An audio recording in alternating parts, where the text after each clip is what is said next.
त्यासोबतच एकनाथ शिंदेंनी केलेल्या टीकेलाही ठाकरे सेनेचे खासदार संजय राऊत यांनी प्रत्युत्तर दिलंय। मुंबईच्या मुद्द्यावरून हल्लाबोल केलाय। मुंबईला रेहमान डकेत कोण आहे हे माहिती आहे, त्यामुळे मुंबई अमित शहांच्या घशात जाऊ देणार नाही असा इशाराही त्यांनी दिलाय। मी आपल्याला सांगतो की मी असं कोणाला वैयक्तिक बोलत नाही, मला जेव्हा तुम्ही बोलता तेव्हा मला बोलायला लागतं आणि म्हणून एवढंच सांगतो की मुंबई को लुटने वाला कौन है वो रहमान डकैत याचा शोध नक्की घेतला पाहिजे।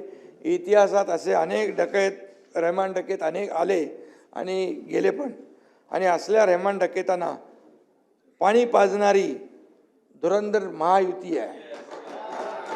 या महाराष्ट्राला माहिती आहे